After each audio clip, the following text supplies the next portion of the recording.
अपना अपना भाग्य। बेटा, तुम्हारे किस्मत में सिर्फ 1 रुपया ही है।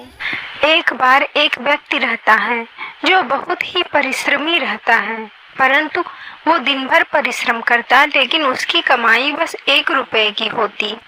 वह अगले दिन सुबह उठता है और सोचता है कि आज मैं दुगनी मेहनत करूंगा तो मेरी कमाई दुगनी हो जाएगी, लेकिन आज भी उसकी बस 1 ही रुपए की कमाई होती है। वह बहुत परेशान रहता है। एक दिन उसे एक संत मिलते हैं। वह संत से बोलता है, महाराज जी, मैं इतनी मेहनत करता हूँ पर मेरी रोज 1 ही रुपए की कमाई होती है, ऐसा क्यों होता है? संत महाराज बोले, बेटा, तुम्हारे किस्मत में बस 1 ही रुपए की कमाई लिखी है। व्यक्ति निराश हो गया। कुछ दिन बाद शादी के लिए घर वाले बोलने लगे, पर व्यक्ति सोचा कि जब मेरी 1 ही रुपए की कमाई है तो मैं शादी करके अपनी पत्नी को क्या खिलाऊंगा? मेरा तो किसी तरह से गुजारा हो जाता है 1 रुपए में, लेकिन पत्नी का खर्चा, फिर बच्चे हो जाएंगे, उनका खर्चा मैं कैसे संभालूंगा? इसलिए मैं अब शादी ही नहीं करूंगा। और वो आजीवन कुंवारा रहने का निश्चय कर लिया। परंतु घर वालों का दबाव, रिश्तेदारों का दबाव, आस पड़ोस वाले भी ताना बोली कसने लगे।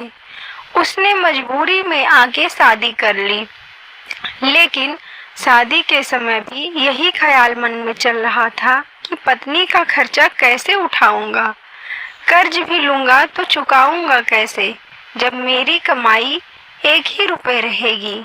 शादी हुई, 2-4 दिन बीता। व्यक्ति अब फिर से काम करना शुरू कर दिया। आज उस व्यक्ति की कमाई 2 रुपए हुई। व्यक्ति बड़ा खुश हुआ। वह खुशी से फूले नहीं समा रहा था कि आज तो उसकी 2 रुपए की कमाई हो गई है। अगले दिन व्यक्ति फिर काम पे गया। उस दिन भी व्यक्ति की 2 रुपए की कमाई हुई। व्यक्ति सोचने लगा कि जब मेरी किस्मत में 1 ही रुपए की कमाई थी तो रोज 2 रुपए कैसे मिल जा रहे? उसने सोचा, लग रहा संत महाराज सही बता नहीं पाए थे। अब व्यक्ति अपना और अपनी पत्नी का खर्चा चला लेता था। कुछ दिन बाद उसे बच्चा भी हो गया। व्यक्ति की कमाई अब और बढ़ गई। अब 2 रुपए से 3 रुपए हो गए।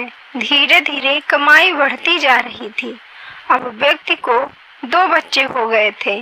कमाई भी अब 5 रुपए हो गई थी। व्यक्ति अब अपने पूरे परिवार का अच्छे से भरण पोषण कर रहा था। एक दिन वही संत फिर मिल गए। व्यक्ति देखा तो दौड़ते हुए गया। बोला, महाराज, आप तो बोले थे कि तुम्हारी किस्मत में बस 1 रुपए की कमाई है, लेकिन आज तो मैं 5 रुपए कमाता हूँ।